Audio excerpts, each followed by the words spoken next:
Fala, meus discípulos, vocês estão bom? Vamos ver isso daqui, ó. Vamos ver como que a gente faz a nomenclatura dos elementos de uma raiz enésima, tá? Vamos lá pelo erro comum, tá? Pessoal, tudo isso daqui é uma raiz, tá? Então, esse conjunto inteiro aqui, do N, desse símbolo e a letra D aqui, ou no caso, o número que vai estar aqui dentro, tudo isso daqui forma uma raiz, como você pode ver aqui, está escrito que tudo isso aqui é uma raiz. Ela recebe o nome de raiz enésima porque o valor que eu tenho aqui é a letra N, por isso que fica raiz enésima, tá? Erro muito comum é a pessoa atribuir a palavra raiz a um desses elementos aqui que a gente vai fazer a nomenclatura dele agora, tá? Então, primeira coisa, nenhum desses três elementos aqui é raiz. O conjunto dos três elementos juntos formam uma raiz, tá? Então, um erro muito comum que as pessoas têm é de chamar, às vezes, um desses elementos de raiz. Não. Todo mundo junto é a raiz, como o próprio enunciado está dizendo. Uma vez dito isso, vamos ver os elementos na sua forma individual. Então, o N aqui, que parece pequenininho aqui, ele é o nosso índice, tá? Índice. Então, o N recebe o nome de índice. Então, toda vez que a gente fala de índice de uma raiz, a gente está se referindo a esse número pequenininho que fica localizado aqui.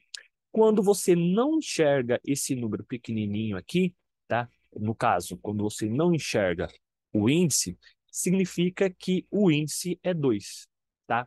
Então, quando você não enxerga o índice, significa que o índice é 2. Por que que a gente não coloca o 2? Porque o 2 ele é facultativo. Você pode colocar o índice ou não, tá? Já vi quando o índice é 1. Não existe raiz de índice 1, tá? Então, não tem nenhum tipo de raiz cujo valor do índice seja 1, beleza? Então, o índice é sempre de 2 para cima, 2, 3, 4, 5. E o único que é facultativo por é o 2. Então, se você estiver calculando uma raiz cúbica, uma raiz quadrada, uma raiz sexta, é obrigatório por. Se você não coloca, fica subentendido que é uma raiz quadrada. Então, cuidado com esses detalhes, beleza? Esse símbolo aqui, que parece um V, só que a origem dele, historicamente falando, é da letra E, tá? Mas, enfim, esse símbolo, ele recebe o nome de radical. Então, esse símbolo recebe o nome de radical, tá? Então, esse símbolo aqui não é raiz, como muita gente acha. Esse símbolo aqui, o nome dele é radical, tá? Então, a gente já conheceu o índice e já conheceu o radical.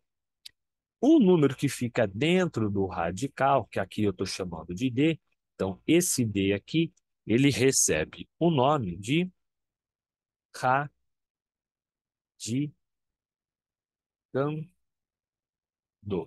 Então, o D, ele é o radicando, tá? Então, todo número que fica aqui dentro do nosso radical, ele é o nosso radicando. Às vezes, o nosso radicando é uma potência.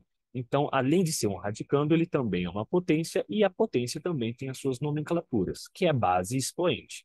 Mas tudo que fica dentro do nosso radical, tudo recebe o nome de radicando.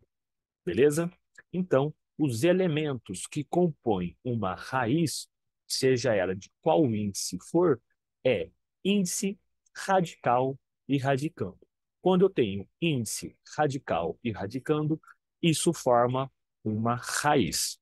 Que raiz? Qualquer uma. Raiz quadrada, raiz cúbica, raiz sexta, mas toda raiz sempre vai ter esses três elementos. Tranquilo? Então, isso daqui é só uma nomenclatura dos elementos de uma raiz e tá aí, tá feito. Beleza? Então, até a próxima.